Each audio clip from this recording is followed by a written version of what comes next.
Alo cô đến nhà nghỉ Nhật Hạ ngay nhá, tôi có việc cần trao đổi với cô. Tôi mới về nước, tạm thời cô đừng nói cho Tony biết nhá. Thế nhá. Rồi.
Cậu Phúc à, cậu đến đón tôi thì có chút việc cần thiết nhá.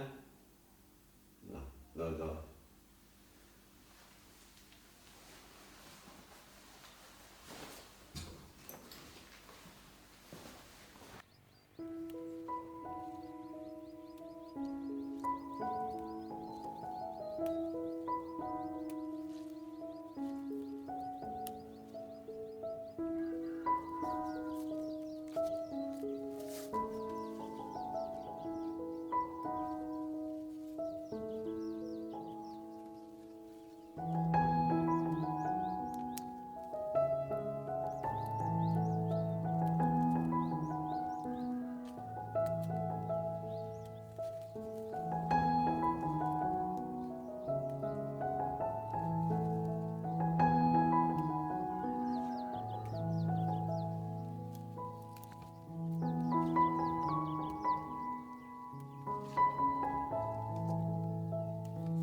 không ạ? Bác bị choáng. Để cháu đỡ bác ạ.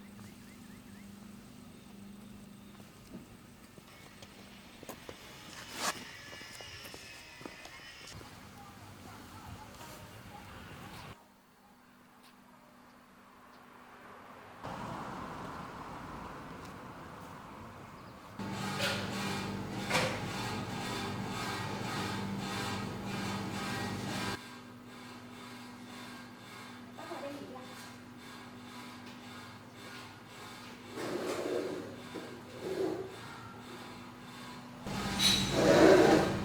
Bác ngồi đây chờ cháu để cháu đi lấy cho bác cốc nước ạ.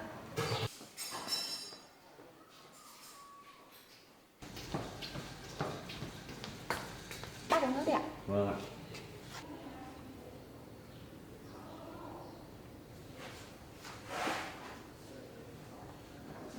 Bác thấy đỡ nhiều hơn chưa ạ? Cảm ơn cô, tôi đỡ nhiều rồi. Bác không sao thì bác ngồi nghỉ đi ạ. Cháu xin phép đây ạ. Cảm ơn.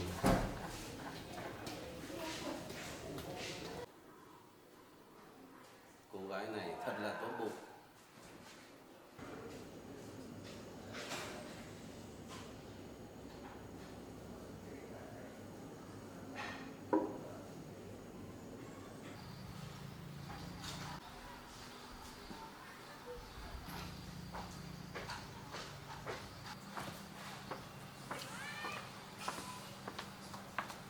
Chào chủ tịch. Vâng.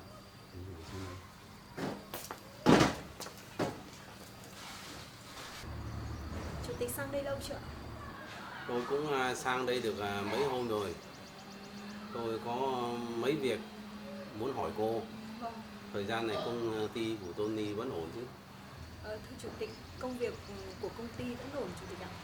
Có một vài vấn đề, tuy nhiên thì anh Tony anh cũng đã giải quyết rất là ổn thỏa rồi. Vâng, còn một vấn đề nữa thì bởi vì thời tiết năm nay không được thuận lợi cho lắm, cho nên là các cái hợp đồng mà chúng ta đã ký kết với người dân có lẽ là sẽ không đảm bảo được cả về số lượng và chất lượng. Thế Tony đã có phương án để giải quyết vấn đề này chưa? Thưa chủ tịch, anh Tony đã dự tính trước vấn đề này rồi. Anh cũng đã làm việc với công ty Hưng Đông và họ cũng đã đồng ý rồi. Tuy nhiên thì có thể giá thành nó sẽ cao hơn một chút so với những gì mà chúng ta đã dự định. Phương án giải quyết như thế thì là cũng tạm ổn rồi. Nhưng vì điều kiện thời tiết khí hậu chúng ta cũng phải chấp nhận thôi. Thời gian gần đây Tony còn đi lại với cô gái đấy không?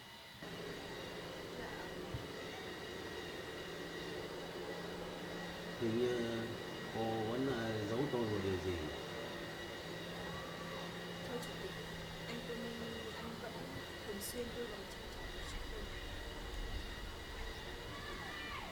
Vậy cô sẽ đưa cho tôi địa chỉ và tôi sẽ đến đó.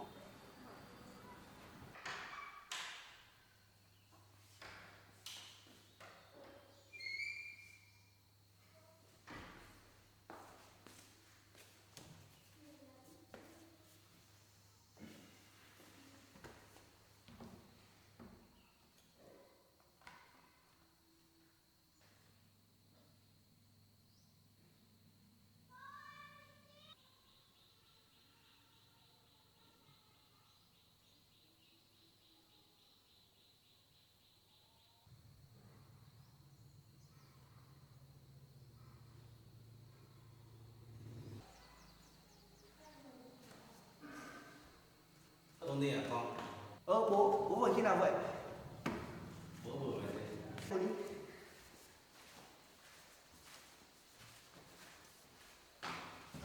Bố đưa con.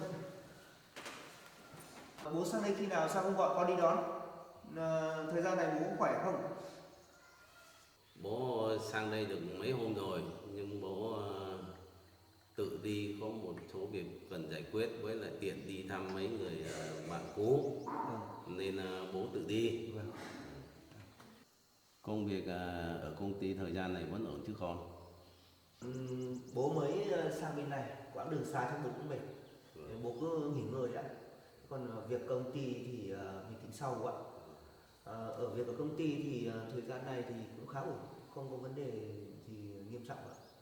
Chỉ có một vài những cái vấn đề nhỏ nhỏ thì con tự giải quyết được rồi. Bố cứ nghỉ ngơi đã.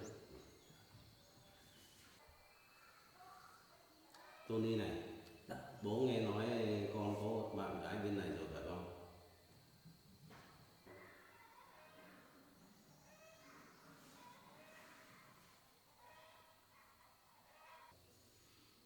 Vâng ạ.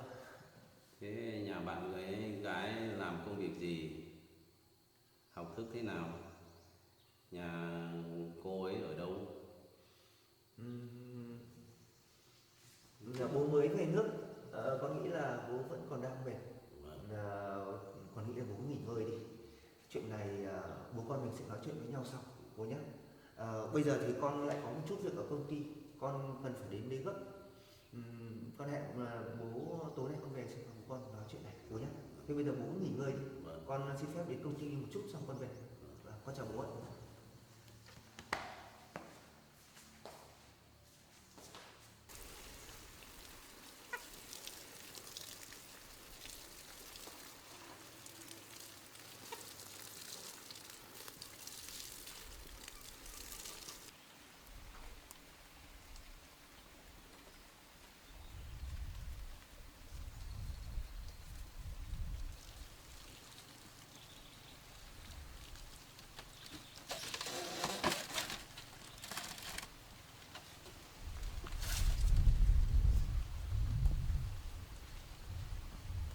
Là bác ạ. Vâng. Bác vào đây có chuyện gì thế ạ? Cô có phải là Thương không? Vâng ạ. Tôi muốn nói chuyện với cô một chút. Vâng, cháu mời bác vào nhà. Vâng.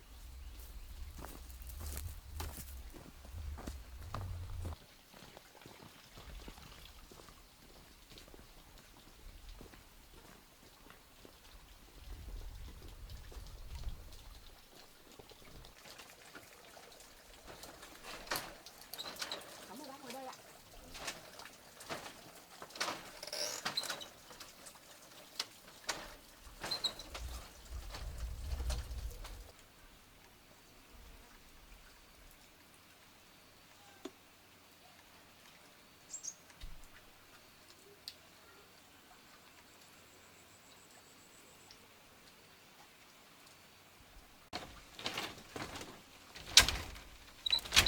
Cháu mời bác uống nước ạ. Vâng.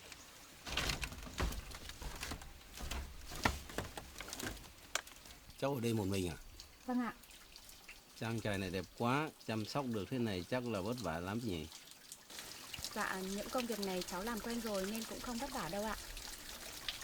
Bác là ai thế ạ? Bác gặp cháu có việc gì ạ? Là bố của Tony.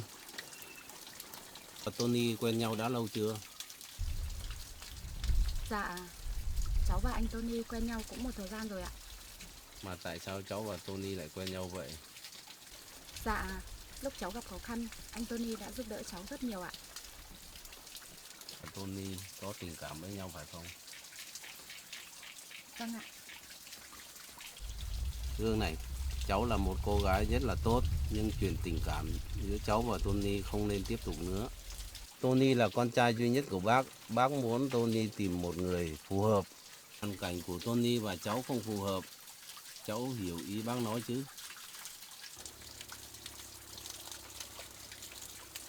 Vâng ạ. Cháu hiểu ý của bác ạ.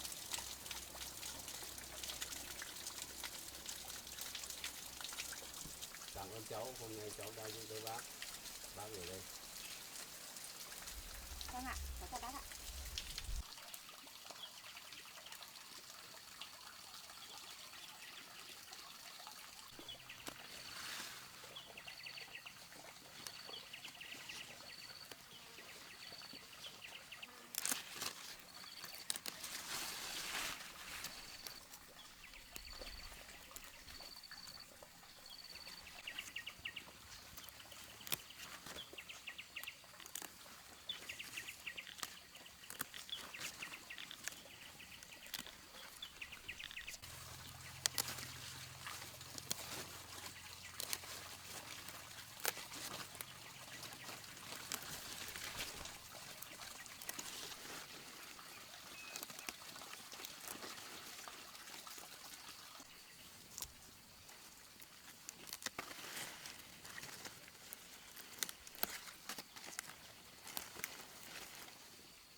Thước à, anh đến rồi đây.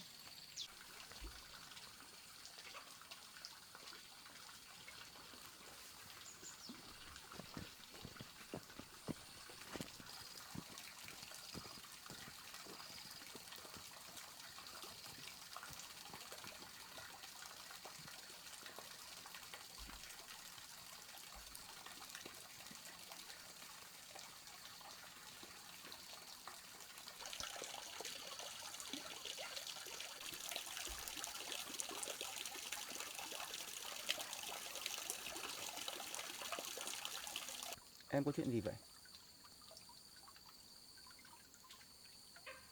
Sáng nay bố anh đã đến đây.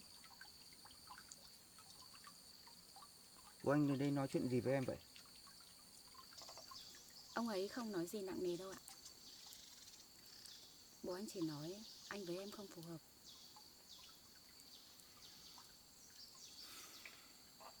Ông ấy luôn như vậy. Từ trước đến giờ, anh làm gì cũng theo sự sắp đặt của ông ấy.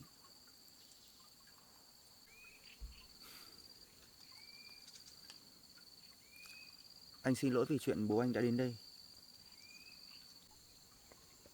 Không phải lỗi của anh.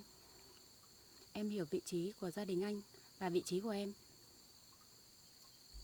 Em là ai chứ? Một cô gái nông thôn,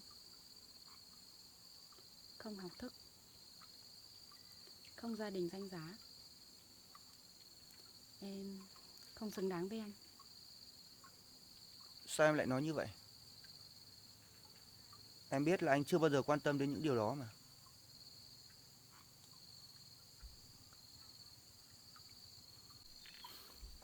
Nhưng họ quan tâm, xã hội của anh quan tâm. Em không muốn trở thành gánh nặng của anh, hay là cái cớ để anh đối đầu với gia đình của mình. Vậy là em nghĩ cho anh. Thế vậy còn em thì sao? Em không nghĩ đến bản thân mình à? Em không quan tâm đến tình cảm của anh và em đã xây dựng từ trước đến giờ hay sao?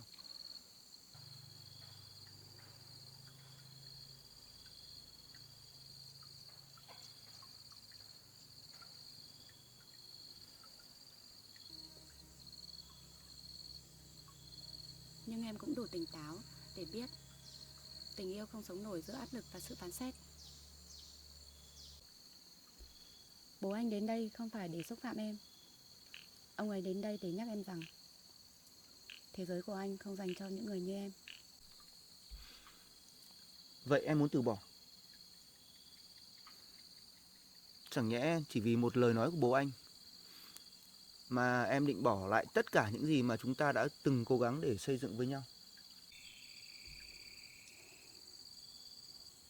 Em cũng không biết nữa. Em cảm thấy mệt mỏi. Em đã luôn tin rằng tình yêu có thể vượt qua tất cả. Nhưng đến hôm nay em mới nhận ra bức tường giữa anh và em lớn hơn em nghĩ. Nếu em cảm thấy bức tường đấy ngăn cản chúng ta thì anh sẽ là người phá nó. Em không cần phải chịu đựng chuyện này một mình. Trong chuyện này thì còn có cả anh nữa. Nếu như hôm nay bố anh không chấp nhận thì anh nghĩ là ngày mai và những ngày sau đó nữa anh sẽ làm cho bố anh hiểu và chấp nhận em.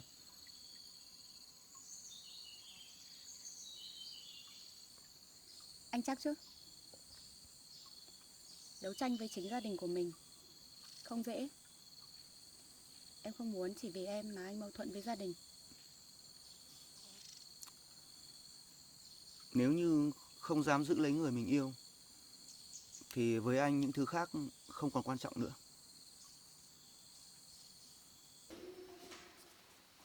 Con chào bố ạ. Con đi làm đấy à? Vâng ạ.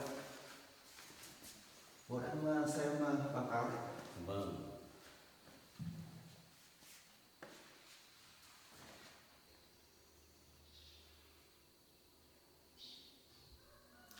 Bố ơi, con muốn nói chuyện này với bố. Vâng. Bố đã vào trang trại của Thương phải không ạ?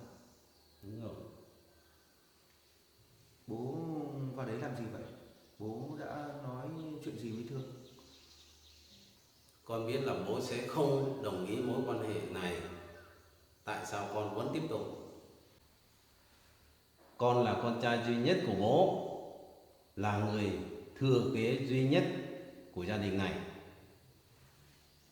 Con không thể yêu cô gái nghèo mà không có tri thức như vậy được.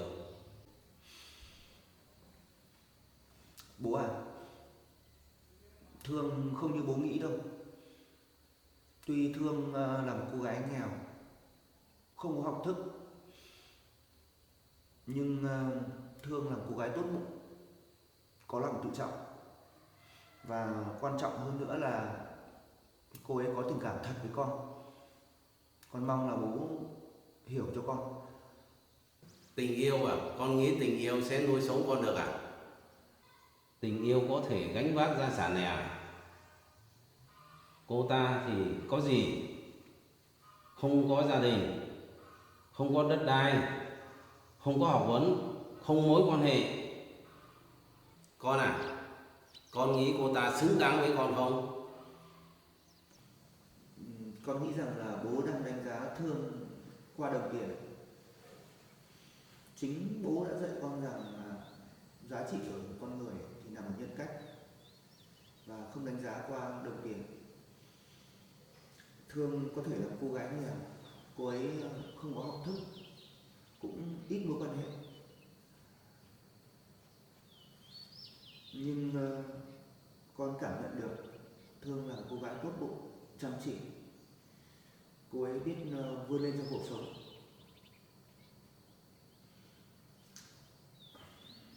Bố cũng đã vào trong trại của Thương rồi, bố cũng đã nói chuyện với cô ấy rồi. Bố không cảm nhận được cái điều đó. Bố là người từng trải. Bố đã xây dựng cơ nghiệp này từ hai bàn tay trắng. Đấy. Bố biết rõ cuộc sống này không phải đơn giản như vậy. Cưới một cô gái nghèo, con sẽ phải gánh vác cả một gia đình cô ta. Rồi chuyện môn đăng hộ đối, thể diện của gia đình này, con có nghĩ tới không? Bố cũng đã khởi nghiệp từ hai bàn tay trắng. Con rất tôn trọng và con rất ngưỡng mộ bố. Bố cũng đã từng nghèo như cô ấy rồi. Vậy tại sao bây giờ bố lại kỳ thị với cô ấy? Cô ấy nghèo, cô ấy cũng có thể cố gắng mà. Cô ấy cũng có thể thành công được mà. Bố chỉ muốn lo cho tương lai của con, sắp xếp cho con một cuộc hôn nhân đứng đắn. Con không cần một cuộc hôn nhân sắp xếp. Con cần một người phụ nữ hiểu và có tình cảm thật lòng với con. Con còn trẻ, chưa hiểu hết sự đời. Hôn nhân là chuyện lớn đấy, liên quan đến gia đình, tương lai, danh dự của con. Bố đã nuôi con khôn lớn, tại sao bây giờ bố nói con lại không nghe lời? Bố ạ, con luôn ghi nhớ công ơn nuôi dạy của bố. Thế nhưng đây là chuyện tình cảm của con sẽ tự quyết định. Và con mong rằng bố cũng sẽ tôn trọng cái quyết định của con. Con chào bố.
có lẽ mình nên gặp bác ấy một lần để nói cho bác ấy hiểu.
Cháu chào bác ạ.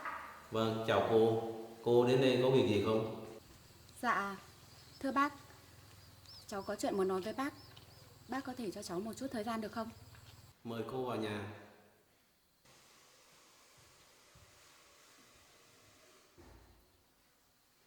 Mời cô ngồi. Cô có chuyện gì muốn nói với tôi? Cháu muốn nói chuyện với bác về anh Tony. Cô không cần nói gì thêm, vì hai đứa không thể đến với nhau được. Cháu biết bác lo cho anh Tony, nhưng anh Tony đã nói với cháu, tình yêu không phân biệt giàu nghèo. Chỉ cần hai người quyết tâm và cố gắng. Cháu có tình cảm thật lòng với anh Tony, và cháu tin anh ấy cũng vậy. Nếu cô đến với Tony, cô có thể cho nó một cuộc sống tốt đẹp không? Bác nói đúng ạ. Hiện tại cháu không có gì, nhưng cháu có nghị lực, có lòng tự trọng, và cháu không bao giờ muốn dựa dẫm vào anh Tony. Có gì cho Tony nào? Cháu luôn cố gắng làm việc. Cháu không cần giàu có, cháu chỉ cần ở bên người mình yêu. Không phải chỉ có tình yêu là đủ. Bác nói đúng, nhưng cháu và anh Tony cũng đã suy nghĩ rất nhiều. Tình cảm của cháu dành cho anh Tony không phải là thứ nhất thời. Nếu cháu sợ thì cháu đã không đến đây gặp bác. Cháu mong bác cho cháu và anh Tony một cơ hội ạ. Đến đây với tôi, chắc cô thật sự nghiêm túc để chấp nhận chuyện này được. Nếu cô và Tony vẫn tiếp tục, tôi sẽ yêu cầu Tony về nước. Thôi, cô về đi.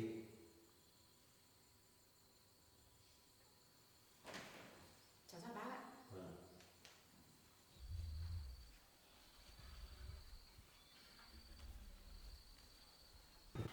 Chủ tịch gọi cháu ra đây có việc gì ạ? Bác có chút chuyện muốn hỏi ý kiến của cháu. Vâng, có chuyện gì mà bác quan tâm nhỉ?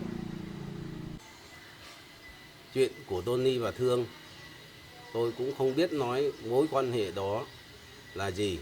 Nhưng Tony thật sự nghiêm túc, tôi chưa từng thấy ánh mắt nó như vậy bao giờ.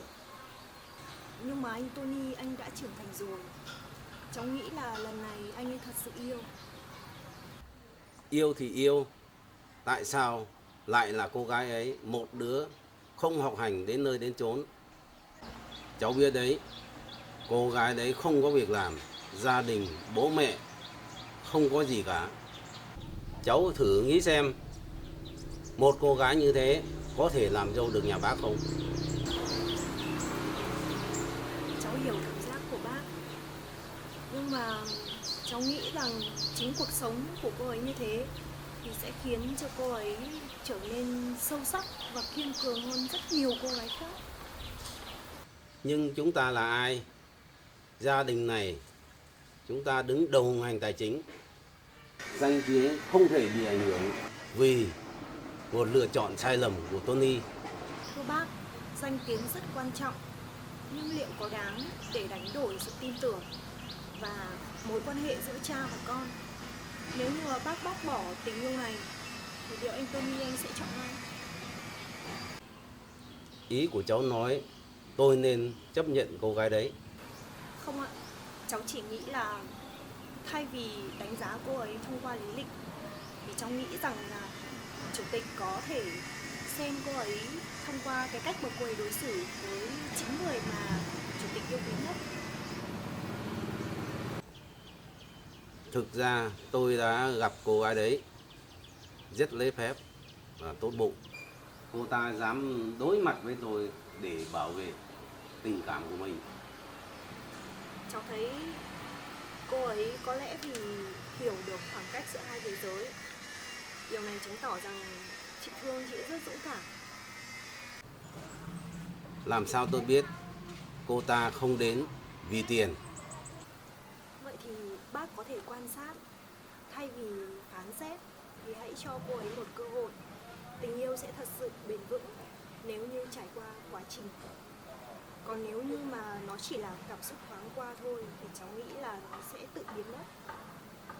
Thực ra tôi không muốn làm tổn thương cô gái đó, nhưng tôi cũng không muốn đánh đổi cả đời mình chỉ vì một mối quan hệ không rõ ràng. Thế thì bác hãy cho anh Tony một lời khuyên, không phải là một mệnh lệnh. Có lẽ bác không cần ngăn cấm, vì cháu vẫn nghĩ rằng là anh Tony có thể biết được là cái gì cần nên giữ và cái gì cần nên buông. Cảm ơn cháu đã cho bác một lời khuyên.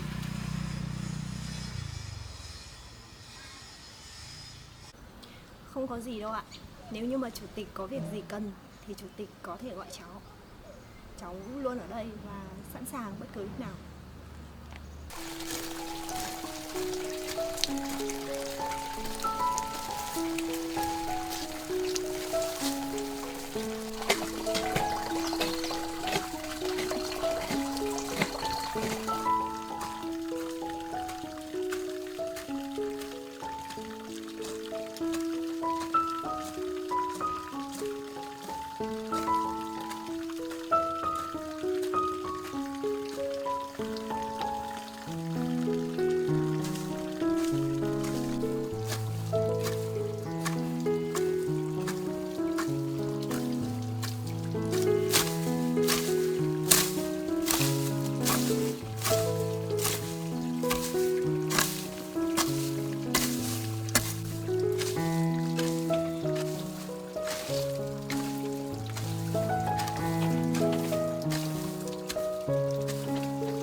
Em làm thêm luống trồng rau à?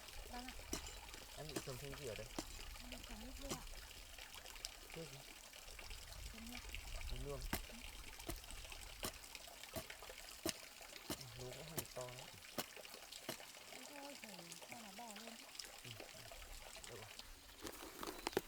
Anh và bố anh vừa có cuộc tranh luận với nhau rất gay gắt.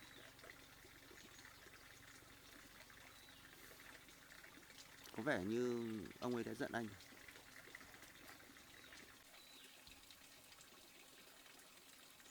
Em nghĩ anh không nên làm như vậy. Ông ấy là bố của anh mà. Phải, đấy là bố của anh. Cũng chính vì là đấy là bố của anh, cho nên anh mới cần ông ấy phải hiểu mối quan hệ của anh với em.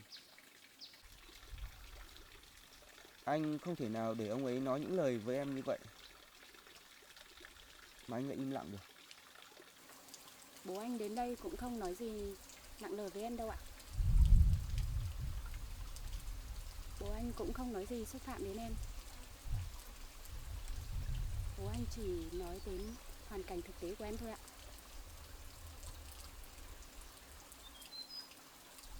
Đấy là hoàn cảnh thực tế của em. Nhưng tại sao ông lại quan tâm đến điều đấy? Bố anh quan tâm đến hoàn cảnh thực tế của em. Nhưng anh thì không quan tâm đến điều đó. Em không trách ông ấy.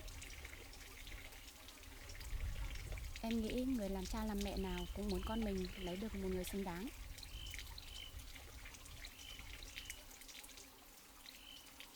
Vậy thì cái định nghĩa xứng đáng của bố anh, của xã hội, anh nghĩ thật nông cạn. Bằng cấp, địa vị, sự danh tiếng, xã hội chỉ quan tâm đến điều đó thôi.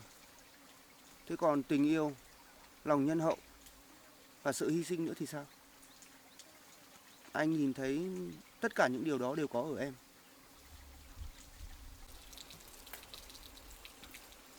Nhưng xã hội của anh không nhìn bằng ánh mắt đó.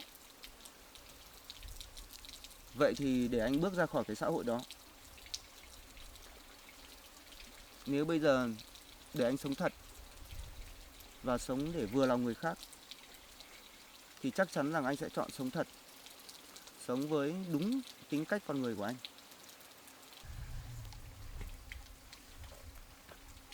Em cũng mong muốn như thế. Nhưng em sợ một ngày nào đó anh sẽ hối hận khi mà mọi thứ trở nên quá khó khăn.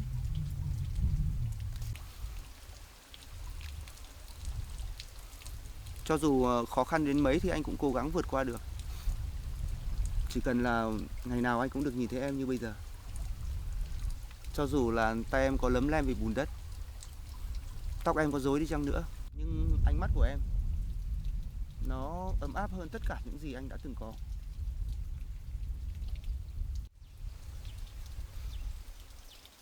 Bố anh, ông ấy đã nói với anh đã làm mất hình ảnh của gia đình. Lúc đó anh chỉ cười. Vì anh nghĩ nếu tình yêu là thứ khiến cho họ xấu hổ thì anh nghĩ rằng là mọi người chắc là chưa từng yêu. Anh không nên nói như thế với ông ấy. Anh chỉ nói thật với lòng mình. Nhưng em biết gì không? Khi mà em nghe anh nói như vậy xong, bố anh đã im lặng, cũng không phản bác. Ông nhìn anh rất lâu, như thể là đang gặp một người rất xa lạ. Có lẽ hôm nay anh đã cho bố anh nhận ra được rằng anh không còn là một thằng bé cần được sự cho phép của bố nữa. Rồi anh sẽ làm gì bây giờ?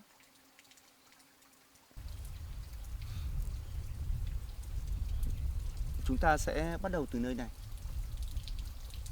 Không cần vội vã, cũng không cần ai công nhận cả. Chỉ cần chúng ta tin tưởng nhau.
sao bao này cũng chỉ ăn cái lá non này kia? Vâng. Nhưng mà cái này ngắt hơi cao sao ấy. Có bảo ngắt thấp một tí nữa.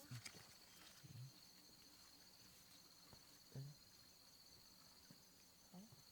Thế sao rồi? Cháu chào bác ạ. Có chào bố. Bố vào đây có chuyện muốn nói với hai đứa.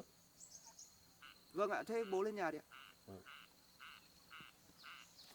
Bố vào đây đi.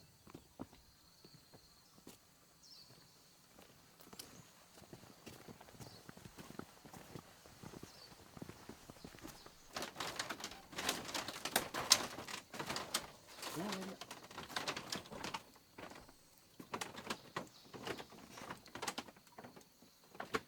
Tony này, bây giờ bố phải về nước đây. Vâng ạ, vậy thì để con lái xe đưa bố ra sân bay ạ. Không cần đâu, bố có lái xe đưa ra rồi. Vâng ạ. Vậy thì bố cứ yên tâm về nước. Vâng. Mọi việc bên này thì con sẽ thu xếp ổn thỏa. Có vấn đề gì nghiêm trọng thì con sẽ báo cáo lại với bố.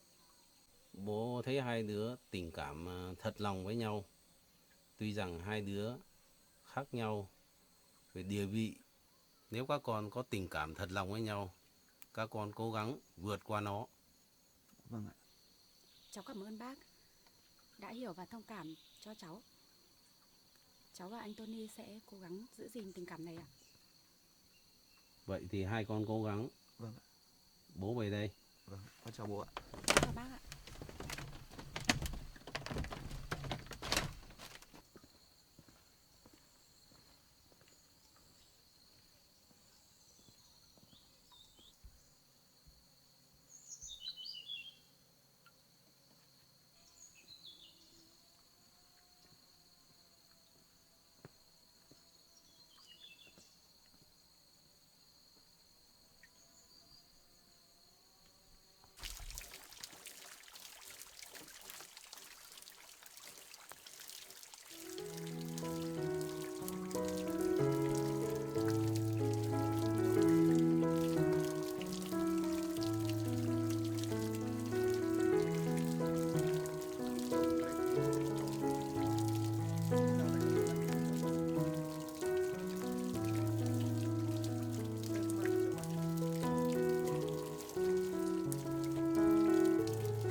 Anh đổ vào nhá.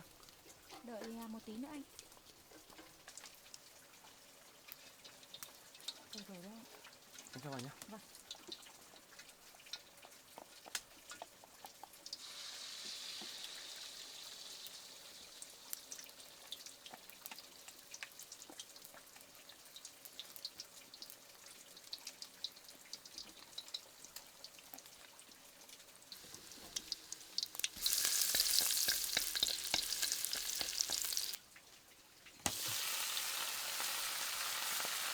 Nhiều này chú quan hết nữa.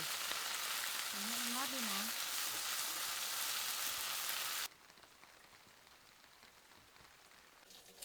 Mình ăn đi. Em mời anh cơm. Anh thử món rau này đã.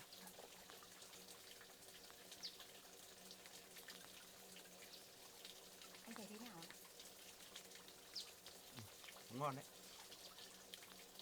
Anh thấy là những cái món rau mà mình trồng được ăn đều ngon. Anh Tony này. Ừ. Hôm trước em đi chợ có gặp một người bạn cũ biết chữa bệnh bằng lá cây. Ấy đã giúp đỡ được rất nhiều người gặp hoàn cảnh khó khăn ạ. Nghe em nói thì giống như kiểu là chữa bệnh đông y đúng không? Vâng, đúng rồi ạ. Em muốn học cách chữa bệnh bằng thuốc lá rừng, vỏ cây, rễ cỏ. Nhất là những người nghèo, không đủ tiền đi viện, không có bảo hiểm và không biết đến bác sĩ ạ.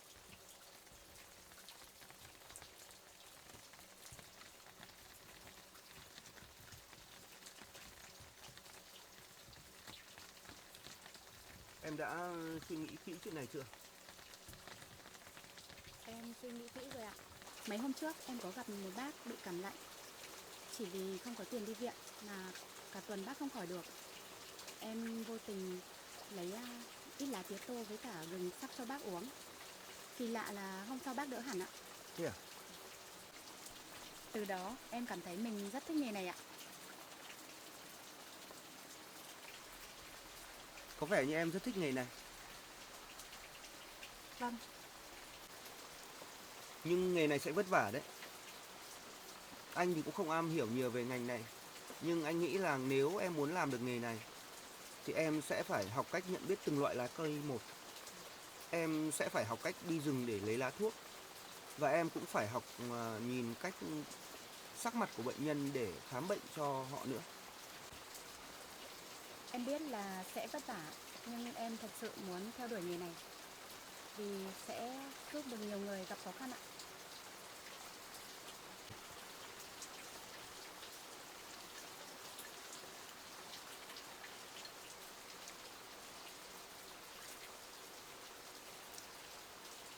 Em biết không, trước đây anh đã có tình cảm với em vì nhận thấy rằng em là một cô gái rất nhẹ nhàng, dịu dàng với tất cả mọi thứ. Nhưng bây giờ anh nhận thấy một điều nữa ở em mà anh cảm thấy mình rất thích. Em có một tấm lòng nhân hậu, bao dung nữa. Anh thấy em chọn nghề này có đúng không ạ? Anh thấy em thật dũng cảm và có lòng nhân hậu nữa. Xã hội bây giờ thì mọi người chỉ chạy theo danh vọng và đồng tiền thôi. Còn em thì lại chọn cách đi giúp đỡ mọi người. Em đang đi ngược lại với những người khác ở ngoài xã hội. Dù là quyết định của em là gì đi nữa thì anh cũng vẫn luôn ủng hộ em. Vậy ngày mai em sẽ vào nhà chị ấy để học. Có thể em sẽ ở lại vài hôm ạ. Nhanh thế à? Thế thì để mai anh đưa em đi nhé. Anh có bận không ạ? Nếu mà anh bận thì em có thể tự đi ạ. Không sao, anh có thể sắp xếp được. Ngày mai anh đi em đi. Vâng ạ, Em ăn đi. anh cùng em đi ạ.